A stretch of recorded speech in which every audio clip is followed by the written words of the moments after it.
Assalamualaikum warahmatullahi wabarakatuh. Selamat sore pemirsa Jambi TV. Kita jumpa di sebuah program yang kali ini mengajak Anda untuk mengetahui lebih dalam berkenaan dengan seputar pemerintahan Kota Jambi.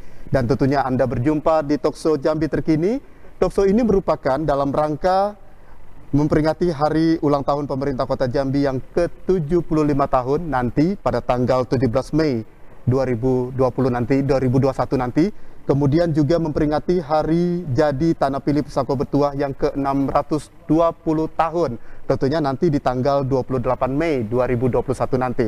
Dan seiring acara ini berlangsung, kami akan bersama beberapa narasumber.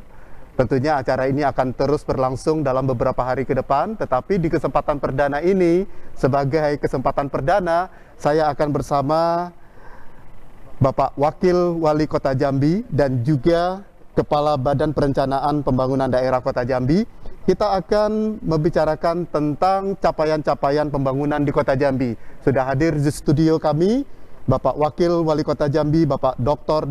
Haji Maulana MKM. Assalamualaikum Pak Wawako. Waalaikumsalam warahmatullahi wabarakatuh. Assalamualaikum para pemirsa. Sehat Pak Dendi, Wawako? sehat ya, alhamdulillah. Sehat, alhamdulillah. Kemudian juga hadir di studio kami yaitu Kepala Badan Perencanaan Pembangunan Daerah Kota Jambi, yaitu Bapak Suhendri SH MSI. Pak Kaban, apa kabar? Kabar baik, Alhamdulillah sehat. Mas Dandi. Ya, ini Pak Wawako, Pak Kaban, kita duduk Ya. agak berjauh-jauhan. Ini adalah adaptasi kebiasaan baru dan ini juga prokes. Tentunya Betul. seiring acara ini berlangsung, pemirsa, kami tidak segan-segan selalu menyampaikan prokes untuk Anda, seperti kami di studio, kami menggunakan masker, kami duduk berjarak, dan selalu mencuci tangan sebelum kami siaran. Oke, kita langsung saja berkenaan dengan talkshow kita ini Ya. Jambi Terkini. Iya, betul. Jambi Terkini, ya, yaitu capaian pembangunan di Kota Jambi. Juga sudah hadir Kaban, ya, Kepala Badan Perencanaan Pembangunan Daerah Kota Jambi. Oke, saya pertama ke Pak Wawako dulu. Iya. Pak Wawako, ini kita berbicara tentang capaian pembangunan di Kota Jambi. Ya. Nah, tentunya ini keterkaitan dengan visi dan misi Kota Jambi, kemudian juga keterkaitan dengan RPJMD Kota Jambi 2018 sampai dengan 2023 nanti. Iya, betul Nah, Pak Dendi. yang menjadi pertanyaan saya ke Pak Wawako, di awal saya sudah menyebutkan bahwa ini adalah talkshow Jambi Terkini. Nah, sebagai pembuka, ini adalah talkshow perdana kita. Mungkin Pak Wawako bisa menjelaskan, mungkin Ya. nanti dikaitkan juga dengan visi dan misi. Iya. Sebenarnya konsep Kota Jambi Terkini ini apa sih Pak Wawako? Iya, baik. Terima kasih Pak Dendi. Sebelum saya menjawab, mungkin saya ingin mengucapkan selamat ulang tahun dulu kepada seluruh warga masyarakat Jambi. Selamat ulang tahun pemerintah Kota Jambi yang ke-75 Ya. dan hari jadi Tanah Pilih Pusako Betuah yang ke-620. Oke. Karena ini kota milik kita bersama, Mhm. kota yang kita cintai bersama. Iya. Dan tadi disampaikan oleh Pak Dendi bahwa slogan kami atau moto kami adalah Kota Jambi Terkini. Ya. Oke.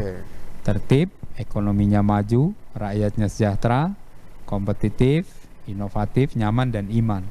Nah, dari moto ini kita sudah mempunyai visi dan misi. Tentu ini sebagai panduan buku putih pelaksanaan pembangunan di Kota Jambi pada masa kepemimpinan Bapak Dr. Haji Syarifah SME dan saya Iya. sebagai wakil wali kota. Nah, visi Kota Jambi itu ingin menjadikan kota ini sebagai pusat perdagangan dan jasa. Kenapa perdagangan dan jasa? Ya. Karena kita adalah ibu kota provinsi Mhm. yang tidak memiliki sumber daya alam seperti kabupaten, Baik. tidak punya hutan, tidak punya batu bara dan lain-lain. Tetapi secara makroekonomi itu didukung oleh hal-hal yang berkaitan dengan proses perdagangan dan jasa. Oke. Tetapi lanjutan dari visi itu adalah berbasis masyarakat yang berakhlak dan berbudaya. Nah, ini penting berkaitan dengan spiritualitas, dengan penguatan adat Melayu Jambi dan sebagainya. Ini menjadi basis dari pembangunan. Jadi pembangunan fisik Ya. di bidang perdagangan dan jasa itu kaitannya dengan ekonomi, dengan hal-hal yang berkaitan dengan infrastruktur duniawi, kemudian tapi berbasis masyarakat yang berakhlak dan berbudaya. Oke. Ini berkaitan dengan spiritualitas gitu, dan pelayanan yang prima. Itu adalah visinya, visi besar yang ingin kami capai. Tentu untuk mencapai visi ini kita mempunyai 5 misi ya. Misi yang pertama itu penguatan di bidang birokrasi, tata kelola pemerintahan, dan pelayanan kepada masyarakat yang berbasis teknologi informasi. Nah ini kata kuncinya adalah teknologi informasi, karena Kota Jambi masuk kategori 25 kota smart city di Indonesia ini. 25 Iya, kota 25 smart city di se-Indonesia. Se-Indonesia. Jadi kita banyak sekali mungkin nanti melihat bagaimana perkembangan teknologi informasi, termasuk Jambi City Operation Center yang dimiliki oleh pemerintah Kota Jambi. Kalau daerah lain ke Jambi itu melihat itu, bahwa di semua simpang lampu merah itu terkoneksi dengan CCTV yang bisa kita monitor dari satu titik di Jambi City Operation Center. Ya, itu. Dan pelayanan-pelayanan yang lain sampai dengan perizinan dan lain-lain itu berbasis teknologi informasi. Itu. Kemudian yang kedua berkaitan dengan penguatan di bidang penegakan hukum. Terantibmas, kenyamanan masyarakat ya. Jadi ini penting juga karena kota ini kalau tidak tegas dalam menangani menegakkan regulasi, baik itu perda maupun peraturan perundang-undangan yang lain, peraturan kepala daerah ya, perwal, itu kita tidak akan mampu menata kota ini secara nyaman, secara baik. Maka kita harus tegakkan peraturan-peraturan ini sehingga kota ini bisa nyaman, bisa tertata, semua kepentingan umumnya terakomodir dengan baik. Nah, kemudian yang ketiga, tidak kalah pentingnya ini, yaitu berkaitan dengan penguatan di bidang infrastruktur dan utilitas infrastruktur perkotaan. Karena sebuah kota sebagai ibu kota provinsi itu membutuhkan daya dukung di bidang infrastruktur dan lingkungan yang sangat baik. Kota itu akan maju apabila infrastruktur dan daya dukung lingkungannya baik. Nah, kemudian yang berikutnya adalah penguatan di bidang ekonomi. Oke, ini misi yang keempat ya? Ya, ini ya misi yang keempat itu penguatan di bidang ekonomi dan UMKM tentunya. Ya, di situ penting karena kehidupan ekonomi menjadi dasar juga kesejahteraan. Kemudian yang kelima adalah peningkatan kualitas sumber daya manusia dan spiritualitas masyarakat Kota Jambi. Nah, itu peningkatan kualitas spiritualitas masyarakat Jambi ya, perkotaan ya di Kota Jambi ini. Jadi 5 misi ini menjadi ruh semua OPD sampai unsur pemerintahan terkecil di kecamatan, kelurahan harus mengacu, mempedomani visi dan misi ini. Nah, kemudian tentu masa kepemimpinan kami itu kan 5 tahun. Baik. Bersama Pak Wali Kota tahun 2018 tanggal 7 bulan 11 kami dilantik. Maka kemudian kami menentukan target-target prioritas dari setiap tahun itu. Jadi tahun pertama di tahun 2019 saya dilantik, tahun 2019 itu fokus prioritasnya ya, bukan berarti mengabaikan pembangunan yang lain, tetapi secara prioritas itu berkaitan dengan penguatan di bidang infrastruktur, termasuk di dalamnya adalah kantor-kantor pelayanan publik. Kami bangun kantor-kantor lurah, kantor-kantor kecamatan, kita perbaiki semua, puskesmas, rumah sakit, jalan, ya, taman, pedestrian dan lain-lain. Supaya daya dukung di bidang infrastruktur itu menjadi indah kota ini, menjadi nyaman bagi warganya, dan menjadi tujuan nanti pada tahun-tahun berikutnya ada tujuan berkaitan dengan pariwisata misalnya. Nah, ini kita lakukan di tahun pertama. Secara umum alhamdulillah nanti Pak Kaban akan menjelaskan bahwa kita secara indeks kepuasan layanan infrastruktur kita sudah cukup tinggi. Artinya masyarakat mengapresiasi ini bahwa di tahun-tahun pertama alhamdulillah kami sudah mampu melakukan itu. Kemudian di tahun yang kedua itu penguatannya di bidang SDM. Jadi tahun 2020 yang lalu itu. Dan indikator-indikator perbaikan SDM itu alhamdulillah tercapai secara umum ya. Misalnya Pak, usia harapan hidup kita meningkat, nanti Pak Kaban akan ceritakan secara detail. Angka partisipasi pendidikan sekolah juga meningkat, angka rata sekolah juga meningkat. Itu di bidang SDM semua indikator-indikatornya. Termasuk indeks pembangunan manusia di Kota Jambi tertinggi di Provinsi Jambi, 78, sekian. Ini berkaitan dengan prioritas atau tema utama pembangunan di tahun kedua. tahun lalu, Oke. 2020. Itu berhasil.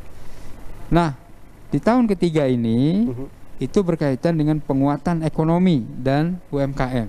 Nah, ini yang sedikit menghadapi satu permasalahan yang mendasar dengan adanya pandemi COVID-19. Jadi, ya. jadi ini satu masalah ya, Ya. sehingga kita semua fokus dalam upaya pencegahan dan penanggulangan. Kenapa? Jadi di tahun 2020, Pak Dendi, Ya. investasi kita itu masuk ke Kota Jambi 1,3 triliun ya, Pak Kaban. Oke. Tetapi 2019 sebelum pandemi. Di 2020 investasi yang masuk hanya 240 miliar. Artinya secara ekonomi memang Ya. agak sulit ya Ya. untuk berkembang. Tapi ini bukan problem kota saja, secara global kan dunia. Kemudian pertumbuhan ekonomi, kita tahu semua terkontraksi gitu. Nah, karena investasi besar tidak masuk, maka untuk menyukseskan prioritas pembangunan Ya. kami di tahun ketiga, kami mendorong UMKM. Ya. Makanya begitu banyak bantuan-bantuan, permodalan, pelatihan UMKM dan sebagainya itu, supaya ekonomi kita tetap tumbuh. Baik. Alhamdulillah Kota Jambi masih tumbuh, walaupun dari target angka yang 5, sekian hanya tercapai 3, sekian. Artinya mengalami penurunan. Tapi secara umum itu karena faktor global ya. Faktor global, tapi Iya. secara progresnya tetap ada Ya, kenaikan. tetap Oke. upaya-upaya karena saya sendiri kan sebagai ketua tim koordinasi penanggulangan kemiskinan ya. Baik. Nah, kemudian yang tahun depan itu nanti kita sudah musrenbang, programnya adalah daya saing daerah dan pariwisata. Baik. Ya, jadi ini jadi titik fokus kita untuk bagaimana supaya Kota Jambi menjadi tujuan wisata. Oke. Nah, baru tahun kelima di akhir masa kepemimpinan kami, ya tentu good governance, ya pemerintahan yang baik, yang memberikan pelayanan terbaik pada masyarakat, infrastruktur, ekonomi semuanya dalam kondisi Oke. baik. Itu targetnya. Baik. Saya ke Pak Kaban. Tadi sudah tergambar jelas konsep dari Jambi terkini, ya. Mulai dari 2018, kemudian nanti menjadi 2019, 2020, 2021, sampai nanti akhirnya di ending nanti di 2023 ini berkenaan dengan good governance. Nah, yang menjadi pertanyaan saya ke Pak Kaban, tadi seperti yang diutarakan oleh Pak Wawako, ini berkenaan dengan angka partisipasi pendidikan. Nah, kita kaitkan dengan SDM yang dimiliki oleh pemerintah Kota Jambi. Nah, bagaimana kesiapan sumber daya manusia yang dimiliki oleh pemerintah Kota Jambi dalam mewujudkan Jambi terkini ini, Pak Kaban? Kita bicara tentang SDM yang ada di dalam dulu. Ya, baik Pak Dandi.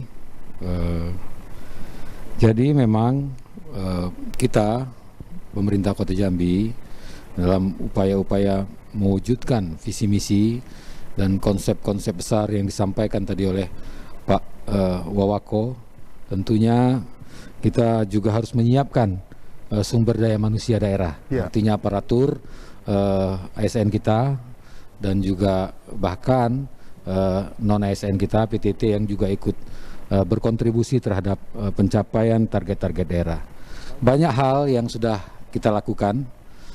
Di samping tentunya kita melakukan rekrutmen pegawai SDM yang berkualitas, melalui BKP SDMD kita melakukan pelatihan secara terus menerus untuk memperkuat sumber daya manusia kita, baik itu pelatihan teknis maupun penjenjangan. Jadi itu pemerintah Kota Jambi juga bekerja sama dengan daerah lain, bahkan kita bekerja sama dengan Singapura. Jadi sudah 6 angkatan kita mengirimkan sumber daya daerah SDM aparatur kita ke Singapura. Kita tidak keluar uang, yang tanggung semua Singapura kecuali ke Singapurnya. Jadi ada tema-temanya setiap angkatan. Jadi ada tema terkait dengan perencanaan, Baik. ada tema terkait dengan pelayanan publik, ada tema terkait dengan kesehatan, Ya. dan tema-tema misalnya tentang transportasi dan perumahan. Jadi SDM kita pergi ke Singapura, Pak Dandi, untuk belajar dengan dibiayai oleh Singapura selama kerjasama yang luar biasa ya. Iya. Artinya secara pendidikan mereka di sana semuanya ditanggung. Jadi Pemkot hanya menyiapkan transportasinya saja. Ini menarik. Itu sejak kapan? itu sudah 4 tahunan. 4 tahun Ya, berjalan. sudah Oke. 4 tahun. Lanjut sudah lebih dari 300 SDM kita belajar di Singapura, dikasih langsung. Singapura kalau dia ini Pak Wawako langsung kita masuk kamar itu langsung dikasih uang. Oke. 600 dolar Singapura ya, selama 8 harian. Jadi kita belajar dari pagi sampai malam oleh orang-orang yang memang yang memiliki kapabel, pejabat-pejabat publik yang langsung memberikan peningkatan pemahaman kepada kita. Oke. Jadi nah, itu. Kalau kita bicara tadi seperti apa yang diutarakan oleh Pak Wakil Wali Kota Jambi, kita bicara tentang indeks kepuasan masyarakat. Nah, mungkin Pak Kaban bisa menjelaskan indikator kinerja utama Kota Jambi, ya. Kalau kita lihat kan indeks-indeksnya ini luar biasa, baik itu pertumbuhan ekonomi, kemudian kualitas lingkungan hidup, kemudian tingkat penganggaran yang terbuka. Nah, ini mungkin bisa dijelasin ini Pak Kaban. Tadi kan Pak Wawako sudah jelas sekali menyampaikan apa sih yang akan kita capai selama 5 tahun masa bakti Pak Wali Kota Dr. Saripasa dan Pak Wawako, dan tentu saja harapan-harapan ini harus jelas dan terukur. Ada indikator-indikatornya. Jadi kami juga kita di dalam Perda RPJM kita untuk menunjukkan keberhasilan tersebut, kita tetapkan target-target indikatornya. Misalnya di misi pertama tadi terkait dengan birokrasi, kita menargetkan sistem birokrasi ini melalui indeks reformasi birokrasi. Reformasi birokrasi. Ya, ini indeks reformasi birokrasi ini dikeluarkan oleh Kemenpan RB setelah dievaluasi. Jadi alhamdulillah kinerja birokrasi kita selalu dari tahun ke tahun menunjukkan tren yang positif. Jika di tahun 2018 kita masih berada di angka CC, jadi dari DD, C, CC sampai ke AA ya. Kita saat ini sudah di B. Jadi untuk Provinsi Jambi ini hanya 2 kabupaten yang nilainya B. Selain Kota Jambi adalah Batanghari. Jadi kita sudah Kota sampai Jambi B. dan Batanghari. Ya. Oke. Jadi itu salah satu wujud dari apa yang disampaikan oleh Pak Wawako tadi, visi misinya. Visi misi itu juga harus nampak dari indikator kinerja. Kita juga ada namanya SAKIP, nilai SAKIP, sistem akuntabilitas kinerja instansi pemerintah. Nah, ini juga menunjukkan kinerja birokrasi kita untuk akuntabilitas kinerja instansi pemerintahnya cukup baik. Kita mendapat nilai B dari Kemenpan RB. Karena kan kalau kita balik lagi ke tema, nih Pak Kaban, capaian pembangunan di Kota Jambi ini kan berarti kan kita based on-nya data, based on-nya angka. Nah, tadi dari CC menjadi B. Oke. Lanjut lagi? Ya, itu juga yang tadi saya sampaikan, ada namanya SAKIP, nilai SAKIP dari Kemenpan RB juga itu untuk menunjukkan nilai sistem akuntabilitas kinerja instansi pemerintah berdasarkan hasil evaluasi Kemenpan RB. Kita juga dapat nilai B. Ini B-nya sudah 3 tahun, tapi secara angka kita naik. Tapi dia di B nanti bisa naik ke BB.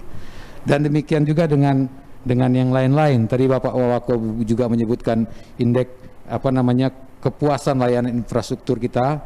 Kita lakukan survei, Pak Dandi, survei kepada masyarakat terkait dengan kepuasan masyarakat terhadap layanan infrastruktur kita. Jadi kalau infrastruktur tadi Pak Wawako ini awal-awal Bapak sama Pak Wali dilantik. Ya, oke. Itu target utama di tahun pertama. Target pertama di tahun pertama. Gimana kalau secara capaiannya sendiri, Pak Kaban? Kalau dari data-data kinerja sarana prasarana infrastruktur yang kita punya, tentu ini menunjukkan kenaikan yang positif ya. Misalnya jumlah jalan yang baik dari total jalan di Kota Jambi ini saat ini sudah hampir 90%. Kondisinya Wow. baik gitu ya. Baik.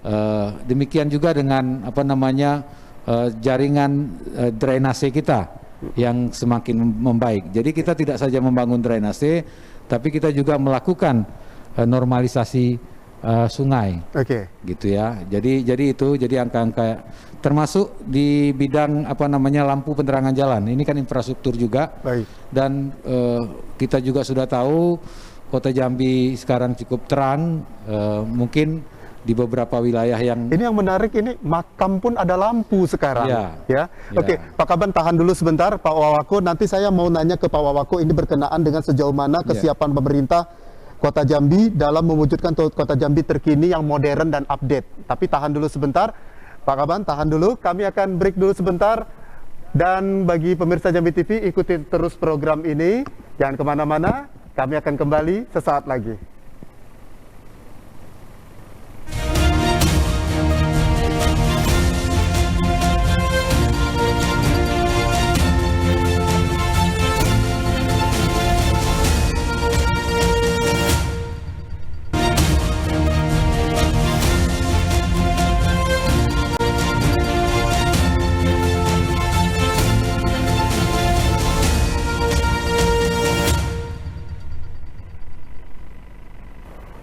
Baik, kembali kita di Talkshow Jambi Terkini berkenaan dengan capaian pembangunan di Kota Jambi. Baik, saya ke Pak Wawako.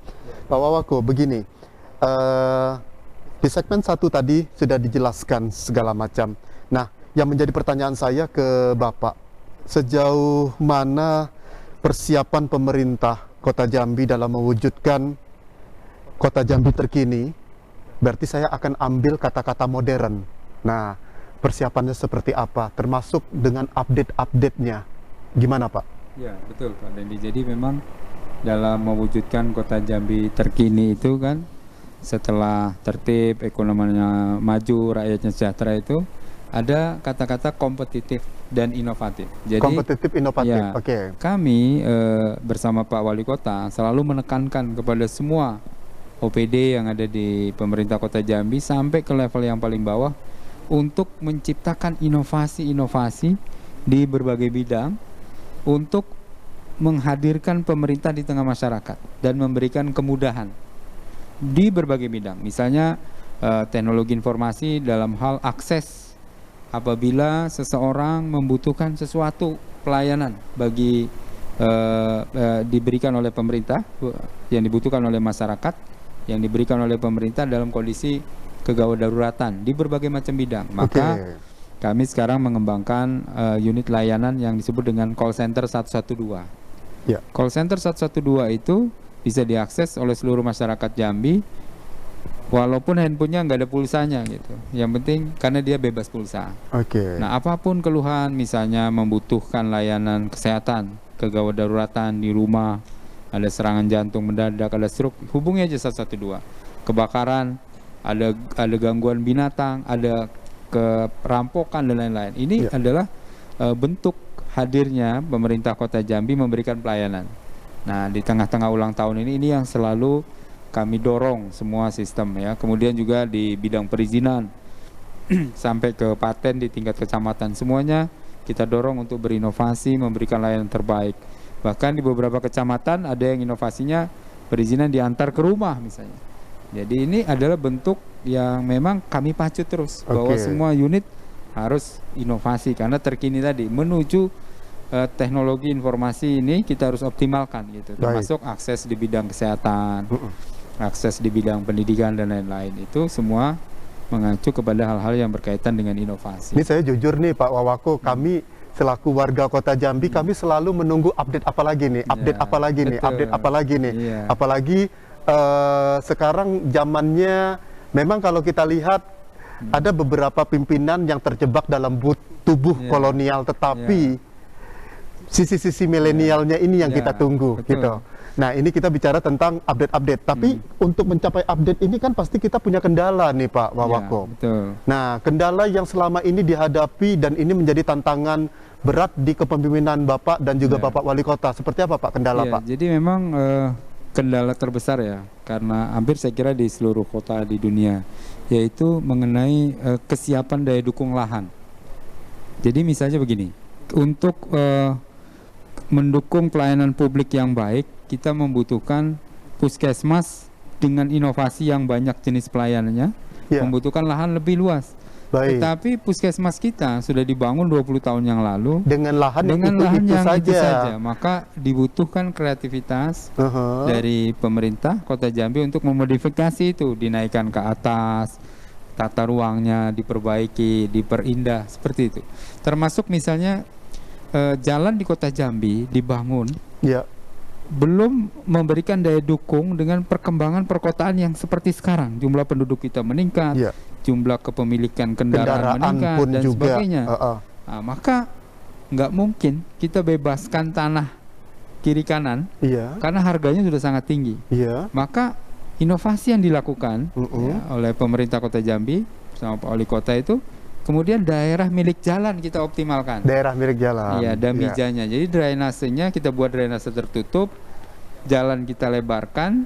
Dan drainase itu adanya di atas jalan. Di atas jalan. Kemudian pedestriannya kita geser. Seperti yang kita buat di daerah area Tugu Kris, ya kan, di Sumantri Brojonegoro. Itu adalah inovasi-inovasi yang kita buat menghadapi kendala yang kita hadapi mengenai lahan tadi. Dan banyak sekali yang kita inginkan sebetulnya akan kita buat, tetapi ada keterbatasan lahan. Maka inilah kita melakukan inovasi-inovasi supaya kota ini tetap memberikan daya dukung, jalan tetap luas, kemacetan bisa kita hindari. Begitu juga misalnya problem tentang meningkatkan angka cakupan layanan air bersih melalui cakupan PDAM. air bersih. Itu kita punya kendala. Kenapa? Karena pipa kita dibangun sebelum Indonesia merdeka. Bahkan ada tower sisa-sisa zaman Belanda dulu itu yang kita miliki. Nah, pipanya itu tidak dipersiapkan untuk jumlah penduduk yang sedemikian luas gitu. Nah, sehingga kita membutuhkan anggaran yang cukup besar untuk peremajaan pipa ini, karena pipanya pipa asbes. Kalau dikasih tekanan tinggi pecah. Kalau nggak dikasih tekanan, yang ngalirnya kecil di ujung-ujung itu, sehingga nanti yang ujung tinggal dapat sisa. Makanya kita di tahun ini alhamdulillah memperbaiki sistem perpipaan itu. Nah, Pak Wawako, saya sedikit motong saja Pak Wawako. Ini kan termasuk kendala juga nih di kepemimpinan Bapak dan juga Pak Wali Kota sekarang. Tiba-tiba ada pandemi. Mungkin bisa dijelaskan. Ini bisa juga menjadi tantangan dan juga kendala. Gimana nih Pak? Ini juga bagian dari tantangan tantangan dan kendala. Karena tadi tema pembangunan kita di tahun ketiga ini sebetulnya berkaitan dengan ekonomi. Tetapi justru tantangan kita menghadapi kontraksi di bidang ekonomi secara global. Tetapi secara umum pemerintah Kota Jambi juga alhamdulillah mendapatkan apresiasi dari Menteri Dalam Negeri. Mendapatkan dana DID 14 miliar karena kesigapan pemerintah Kota Jambi melalui Satuan Tugas COVID-19 melakukan upaya-upaya. Yang pertama tentu kan upaya pencegahan. Ketika awal-awal dulu bulan Maret tahun 2020, pemerintah Kota Jambi melalui Satuan Tugas begitu aktif menjaga perbatasan, melakukan desinfektan di tempat-tempat umum dan sebagainya. Kemudian yang kedua, upaya penanganan. Kita menyiapkan rumah sakit Rumah Sakit Abdul Manap secara khusus ada gedung baru yang sebelumnya dipersiapkan untuk pelayanan yang lain, tetapi karena terjadi pandemi, satu gedung itu kita pakai khusus untuk perawatan. Itu juga mendapatkan apresiasi yang luar biasa, ya kan? Kemudian yang ketiga ini yang paling penting juga, yang berkaitan dengan social safety net. Jadi jaring pengaman sosial.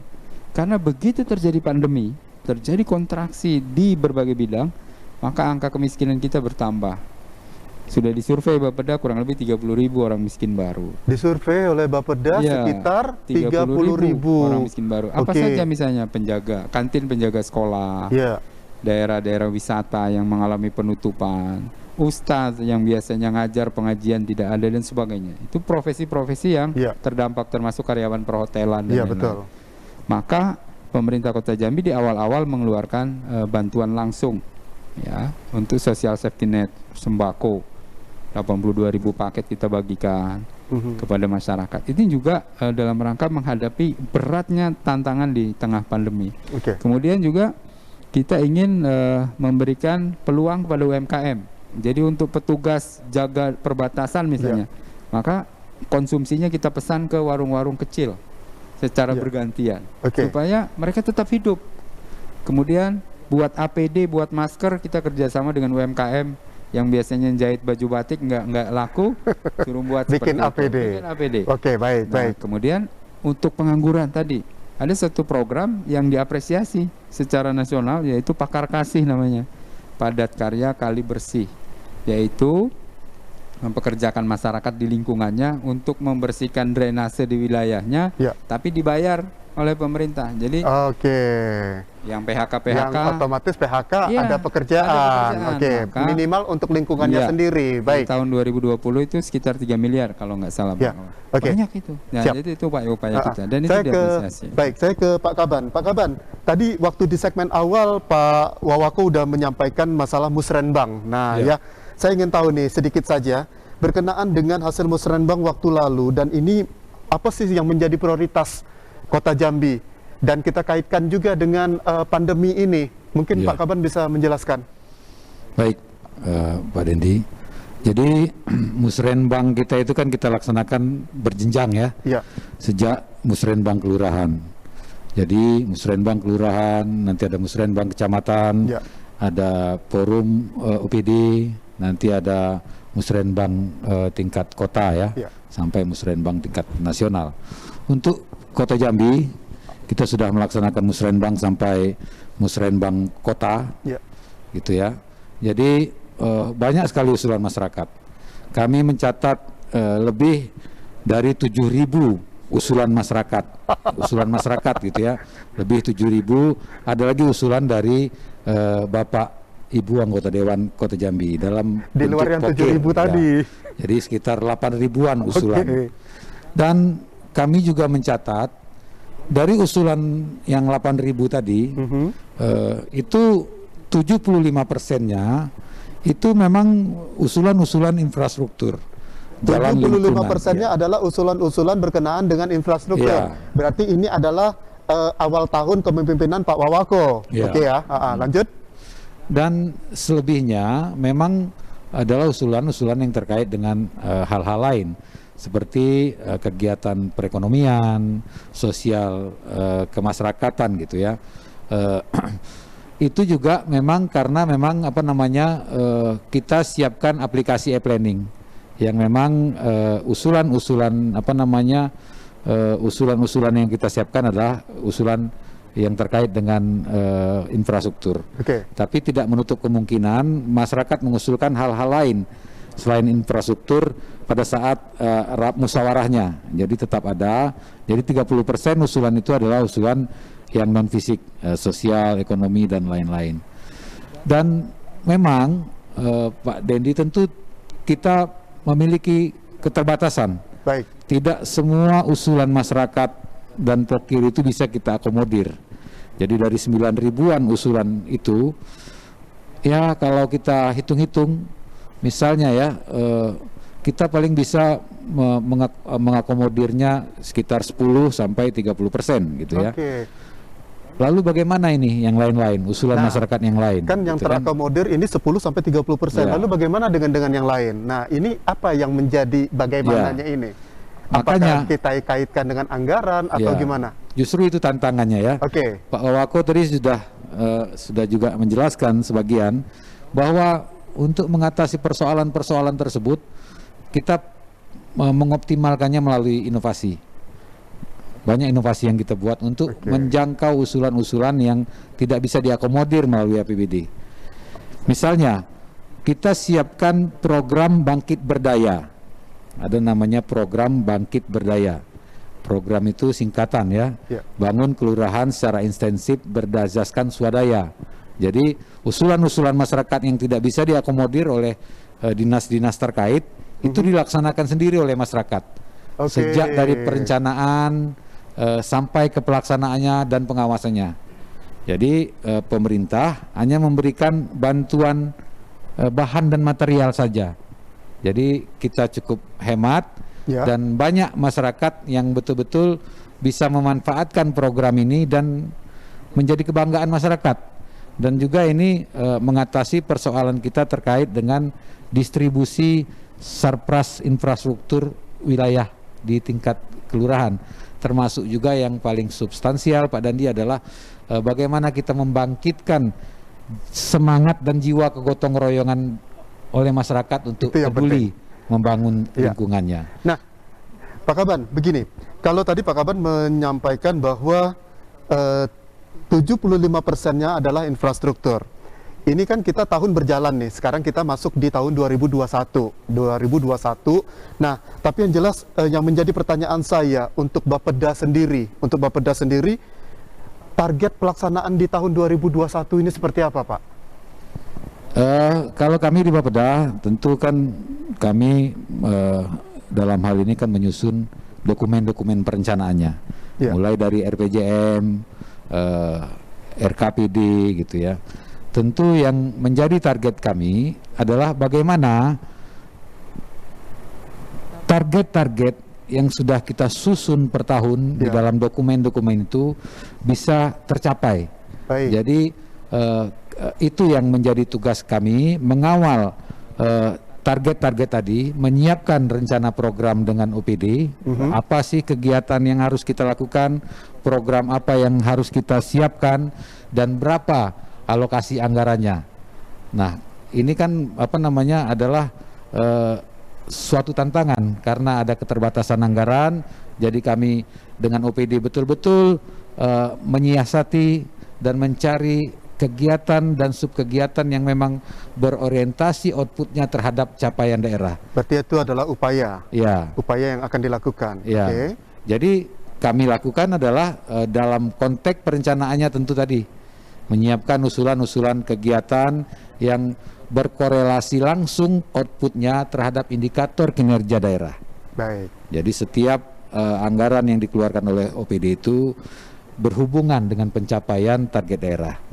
Selanjutnya dalam pelaksanaannya tentu kami mengevaluasi, memonitor pelaksanaan program-program tersebut, gitu ya, melalui mekanisme evaluasi yang sudah Pak Kaban, ada. Saya boleh tahu deh, mumpung kita masih live ya, kasih tahu dong bocoran untuk 2022. 2022 tadi Pak Wawako sudah juga sampaikan bahwa tema kita terkait dengan pariwisata dan pemulihan ekonomi.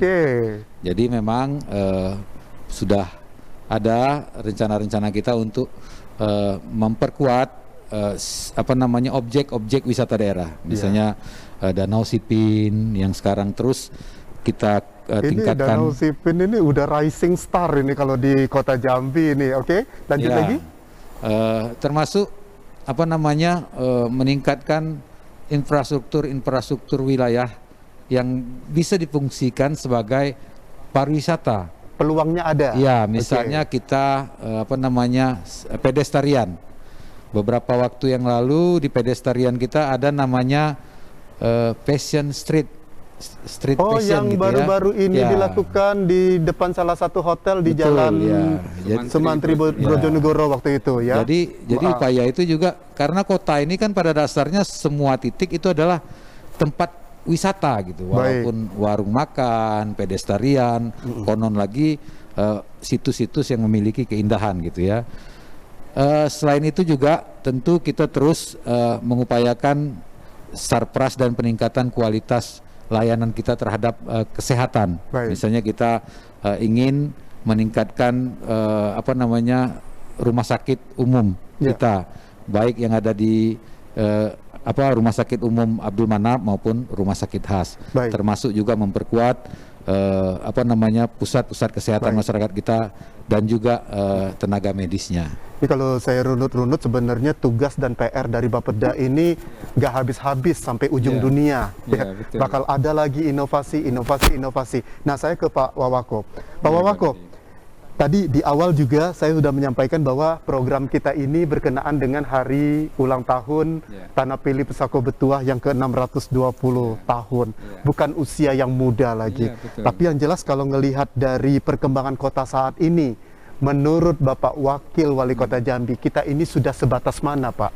Ya, kalau kita melihat kondisi kota sekarang ya, dan itu boleh kita lakukan survei terhadap masyarakat, khususnya yang orang Jambi tinggal di luar, sudah sekian tahun kembali ke Jambi, Maka bagaimana perubahannya? Itu memang sebagian besar mereka merasa ada perubahan yang sangat signifikan. Ya. Oleh karena itu ini sebuah kebanggaan bagi masyarakat Jambi sekarang di mana-mana, dan Jambi bersama Pak Wali Kota, bersama saya selalu berupaya mempromosikan Jambi ini di kancah nasional, regional, bahkan internasional. Sebelum pandemi kami selalu diundang Pak Wali Kota, saya bergantian diundang ke luar negeri untuk mempresentasikan berbagai macam program inovasi yang ada di kota, termasuk Bangkit Berdaya tadi yang diceritakan itu. Bangkit Berdaya, Iya, Bangkit Berdaya itu sudah mendunia sekali itu. Di PBB kita presentasikan. Kenapa? Karena di era sekarang orang agak asing dengan gotong royong. Nah, sementara di kota Jambi membangun jalan, pemerintah cuma belikan bahan materialnya, masyarakatnya gotong royong membangun sendiri. Ternyata itu menghemat anggaran sampai dengan 30% ya, dari komponen pajak, komponen upah itu kita hemat. Jadi mestinya jalan dapatnya 1 kilo bisa 1,7. Ya, karena tadi ada penghematan tadi. Itulah bagian dari inovasi.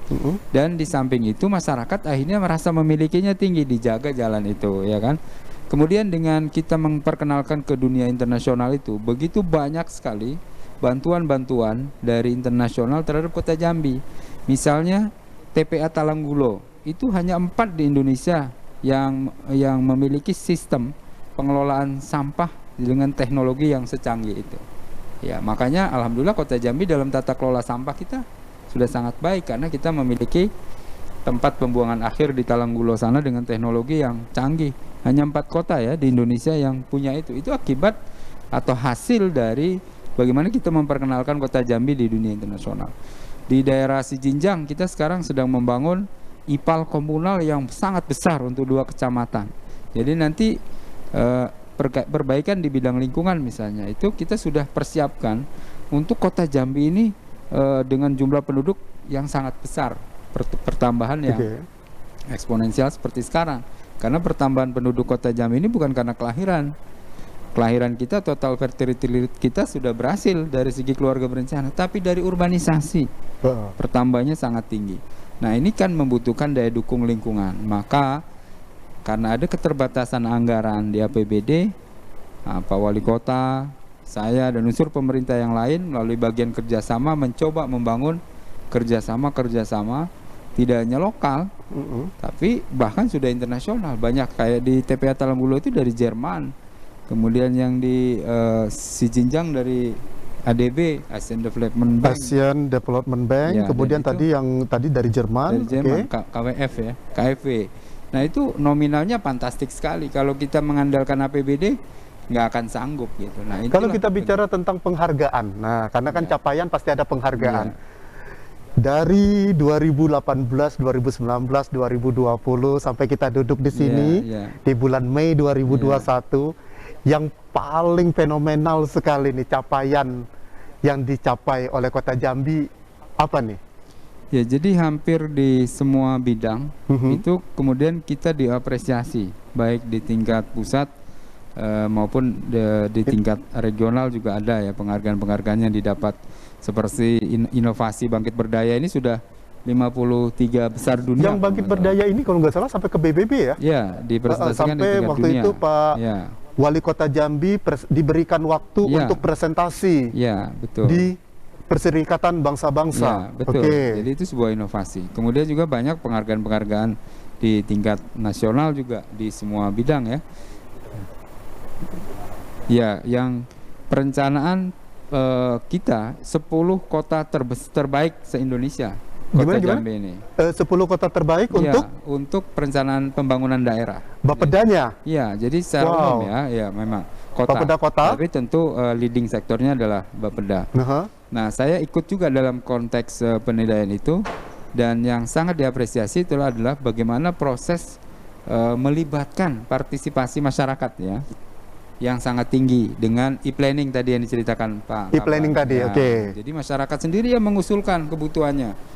Kemudian masyarakat sendiri dari yang 9.000 yang masuk tadi tentunya tidak bisa diakomodir semuanya. Pak Wawako, waktu kita sangat singkat sekali. Saya punya waktu sekitar 3 menit ke depan. Pak Wawako, ini berkenaan dengan harapan Bapak. selaku Wakil Wali Kota Jambi. Nah, tentunya dengan konsep terkini kita ingin semakin maju, termasuk kita-kita, kami-kami, saya, warga Kota Jambi, kami selalu menunggu nih. Artinya Bapak punya harapan. Silakan.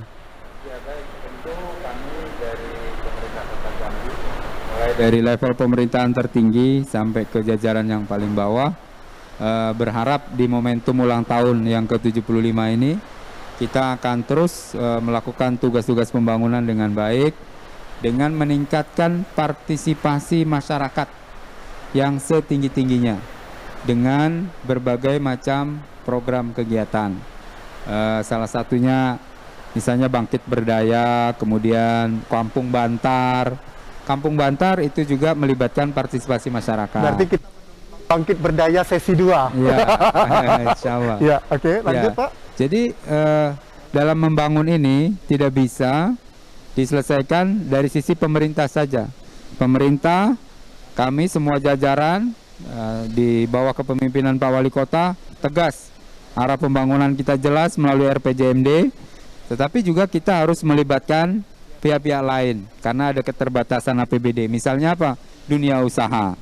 Kita memberikan fasilitas, kemudahan perizinan dan lain-lain untuk berinvestasi di Kota Jambi, tapi juga para pelaku usaha diminta CSR-nya untuk membantu masyarakat, punya anak asuh misalnya, membantu pemerintah membangun infrastruktur sesuai dengan kemampuan dari dunia usahanya. Kemudian dari segi pemerintah, dari segi masyarakat juga, apa yang sudah dibangun oleh pemerintah kita jaga, kita sayangi, kita tidak boleh mengotori, mengikuti aturan, buang sampah jam 6 malam sampai 6 pagi ya ikuti. Kalau ini semua sinergi, bergandengan tangan, ini merupakan kekuatan besar yang akan membuat Kota Jambi ini loncat lebih maju lagi, lebih indah lagi dari yang sekarang, lebih dibanggakan lagi ya sebagai ibu kota Provinsi Jambi. Itu Pak Dendi. Jadi kalau seandainya 1 jam ini, sebenarnya kalau diberikan waktu 3 jam atau 5 jam, saya lebih senang lagi. Karena banyak yang akan saya tanya berkenaan dengan capaian-capaian yang sudah dicapai oleh Kota Jambi. Dan tentunya peran berat dari Bapeda selalu kami tunggu inovasi-inovasi, apalagi nih update-nya. Yang jelas, seiring acara ini, saya mengucapkan rasa terima kasih yang luar biasa. Saya apresiasi Bapak Wakil Wali Kota Jambi, Pak Kaban, makasih sudah hadir di studio Jambi TV. Insya Allah kita akan ketemu lagi lain waktu dan selalu sehat. Dan juga pemirsa, tentunya program talk show Jambi Terkini ini akan selalu hadir menjumpai Anda. Ini adalah tayangan perdana kami. Nanti kami masih ada yang kedua, masih ada lagi yang ketiga. Dengan OPD-OPD yang selalu akan kami korek berkenaan dengan apa yang terkini, berkenaan dengan Jambi Terkini. Baik, terima kasih. Saya Dendi Denmar, saya mengucapkan rasa terima kasih yang sebanyak-banyaknya untuk Bapak Wakil Wali Kota Jambi. Sehat selalu. Pak Kaban, sehat selalu. Pemirsa, Anda pun kami selalu doakan sehat, tetap prokes. Terima kasih atas nama kerabat kerja Jambi TV. Saksikan terus tayangan-tayangan kami. Sampai di sini tayangan ini. Sampai jumpa. Wassalamualaikum warahmatullahi wabarakatuh.